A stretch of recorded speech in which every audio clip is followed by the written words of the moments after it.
The key target, grand final day at the MCG. Thousands to be killed, blown up.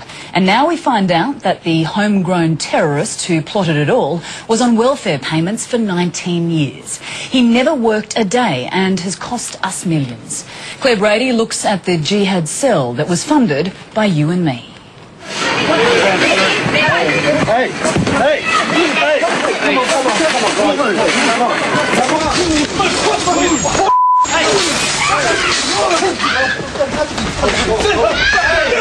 This is what they think of us, a law unto themselves outside Melbourne's courts. With charges laid, Australia was about to discover what Muslim cleric Abdul Ben Brika had in store for us. Anyone who fights for the sake of Allah,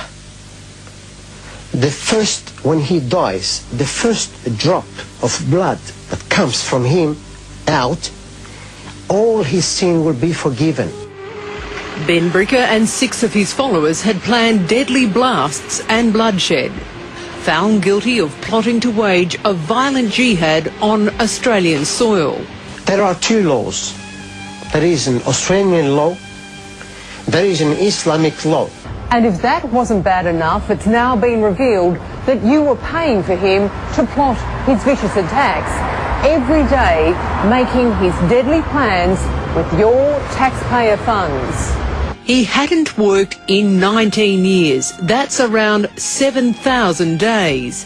And with 7 children, his welfare payments netted him about $1 million of our money. The agencies that send out, the dole payments and give baby bonuses to people, a lot of these people that come to this country, they're taking money off the Australian taxpayers, and yet at the same time they're plotting against us. I mean, it just seems crazy that the departments don't talk to each other. I mean, does immigration ever talk to ASIO? Does ASIO ever talk to immigration?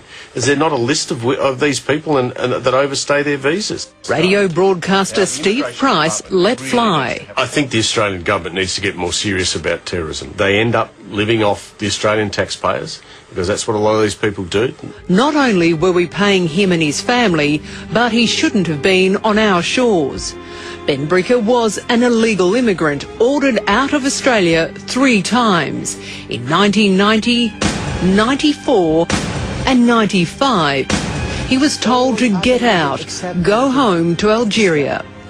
But instead he fell off the immigration radar, married a Muslim Australian and won an appeal to call Australia home, and kept on plotting to destroy our way of life, comforted in the fact we were funding it all.